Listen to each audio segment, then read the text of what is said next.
वंश के संस्थापक सम्राट चंद्रगुप्त मौर्य ने नंद वंश को परास्त कर विशाल मौर्य साम्राज्य की स्थापना की। फिर उनके पुत्र बिंदुसार और बिंदुसार के पुत्र चक्रवर्ती सम्राट अशोक ने तो मौर्य साम्राज्य को चरमोत्कर्ष पर पहुंचाया।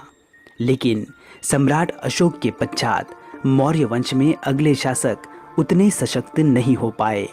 परिणाम स्वरूप अल्प समय में ही मौर्य साम्राज्य का पतन हुआ।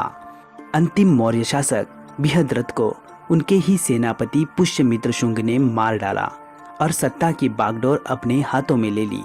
और इस प्रकार प्राचीन भारत के इतिहास में मौर्य वंश का समापन और शुंग वंश का आगमन हुआ। तो आओ दोस्तों, आज के इस वीडियो में हम वैष्णव धर्म को पुनर्जीवित करने वाले शुंग वंश के बारे में जरा विस्तार से जानने की कोशिश करते हैं।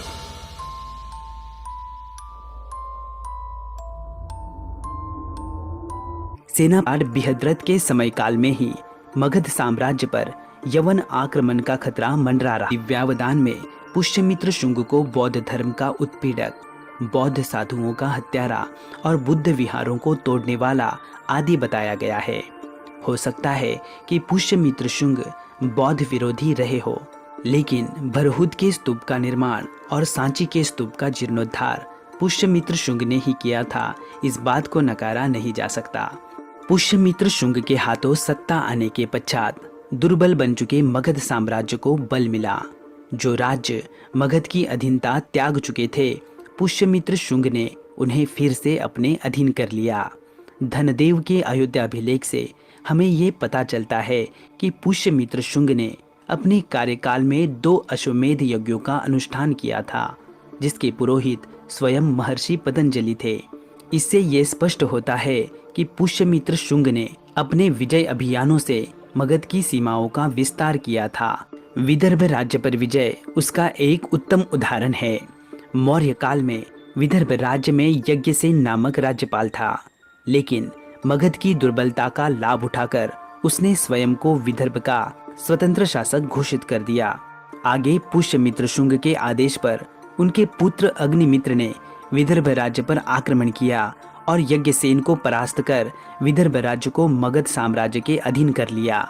कालिदास के प्रसिद्ध नाटक मालविकाग्निमित्रम में यज्ञसेन की चचेरी बहन मालविका और अग्निमित्र की प्रेम कथा के साथ साथ विदर्भ विजय का वृत्तांत भी उल्लेखित है। सन 149 ईसा पूर्व के आसपास पुष्यमित्र शुंग की मृत्यु हुई और फिर उनके पश्चात उनका पुत्र अग्निमित्र साम्राज्य का उत्तराधिकारी बना। अग्निमित्र के बाद पुराणों में क्रमशः वसुज्येष्ठ, वसुमित्र, आंध्रक, पुलिंदक, घोष, वज्रमित्र, भागभद्र और देवभूति आदि राजाओं का वर्णन मिलता है। शुंग वंश के 9वें शासक भागभद्र भागवत धर्म के अनुयायी थे।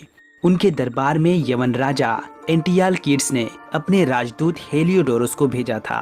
इसी हेलियोडोरस ने विदिशा में गरुड़ स्तंभ का निर्माण करवाया था।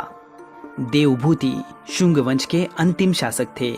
जिस प्रकार पुष्यमित्र शुंग ने अपने सम्राट बृहद्रथ की हत्या कर शुंग वंश की स्थापना की थी, ठीक उसी प्रकार देवभूति के मंत्री वसुदेव ने भी उनकी हत्या कर एक नए वंश अर्थात कण्व वंश की स्थापना की।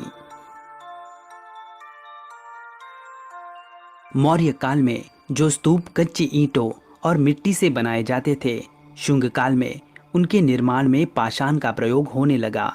बरहुत का स्तूप, सांची स्तूप की पाषाण पर उत्कीर्ण वेदियां, विदिशा का गरुड़ स्तंभ, भाजा का चैत्य एवं विहार, नासिक तथा कार्ले के चैत्य, मथुरा की अनेक यक्ष यक्षणियों की मूर्तियां शुंगकालीन शिल्पकला के उल्लेखनीय उदाहरण है। शुंगकालीन कला में हमें धार्मिक जीवन की अपेक्षा लौकिक जीवन की छवि अधिक नजर आती है। शुंग राजाओं के काल को वैदिक धर्म के पुनरुज्जीवन का काल भी माना जाता है। इसी काल में भागवत धर्म का उदय और विकास हुआ तथा वासुदेव विष्णु की उपासना भी प्रारंभ हुई। इसी काल में महर्षि पतंजलि के विशेष योगदान से संस्कृत भाषा का पुनरुत्थान हुआ। मनुस्मृति के वर्तमान स्वरूप की रचना भी इसी युग में हुई। इसीलिए शुंग राजाओं के काल को ब्राह्मण धर्म के पुनर्जागरण का काल भी माना जाता है। तो दोस्तों, आपको ये जानकारी कैसी लगी? आप हमें कमेंट बॉक्स में जरूर बताइए